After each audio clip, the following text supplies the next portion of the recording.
बड़ा सौभाग्य था हमारा श्रीमान। 22 तारीख को बहुत कम लोगों को आमंत्रण मिला था, वहां जाने का अवसर मिला।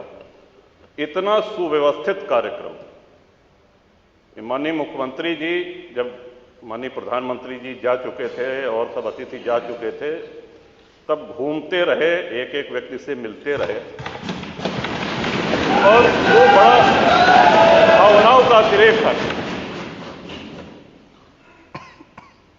भगवान श्री राम के हम सभी लोगों के जीवन में, हमारे यहाँ अवध में जब शिशु का जन्म होता है तो उसके कान में राम नाम, राम कहा जाता है। जब विद्या आरंभ होता है श्रीमन, तो राम लिखा जाता है तख्ती पर, उसका हाथ पकड़ करके। और अंतिम यात्रा के विषय में तो हम सभी को पता है, राम नाम सत्य है कहा जाता है। वो भगवान राम किन परिस्थितियों में तंबू में रहे, निर्वासित रहे, इस बात की प्रसन्नता इतनी गांव-गांव है। कोई ऐसा गांव नहीं होगा जहां भंडारा ना हुआ हो, कोई ऐसा गांव का पुराना मंदिर नहीं होगा जहां रंगाई पुताई न हुई हो, कोई ऐसा गांव, कोई कस्बा नहीं होगा जहां भंडारा न हुआ हो, जहां दिवाली न मनाई गई। और सभी प्रसन्न थे। और आपको भी श्रीमान, इस बात का हम सभी लोगों की ओर से आभार है। आपने तय किया है कि हम सभी लोगों को दर्शन कराने ले चलेंगे।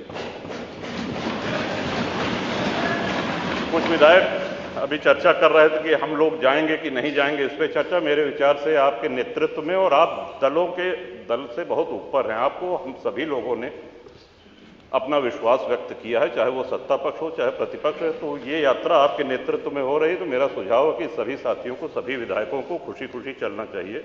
ये कोई राजनीतिक यात्रा नहीं है और उसका अहोभाग्य है जो जाए।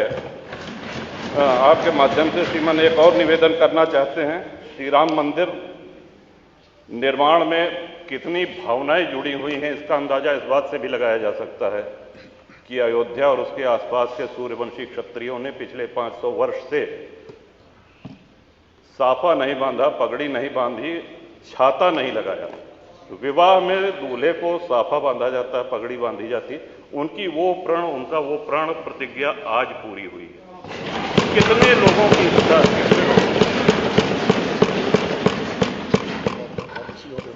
आप ही के माध्यम से श्रीमान ये भी अनुरोध करना चाहेंगे।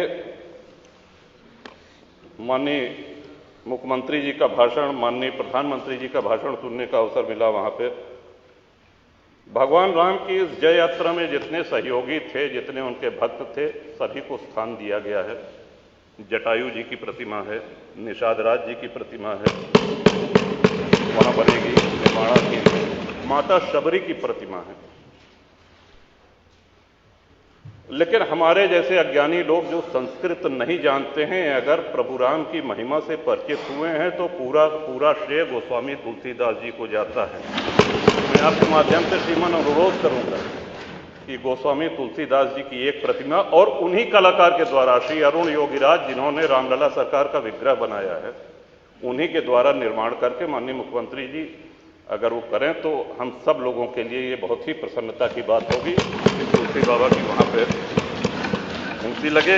कवि बेनी श्रीमन हुए, उन्होंने तुलसी बाबा के लिए कहा था कि वेद मत शोध शोध शोध के पुराण सब, संत और असंतन को भेद को बताओ तो, कपटी कुराही क्रूर कली के कुचाली जीव, कौन राम नाम हो की चर्चा चलाओ तो।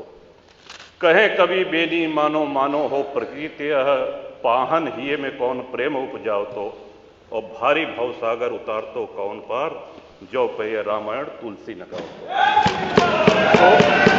तुलसीदास जी की वाणी, उनके ग्रंथ को कितने श्रद्धेय कथावाचकों ने हम लोगों को सुनाया है और भवसागर पार किए हैं।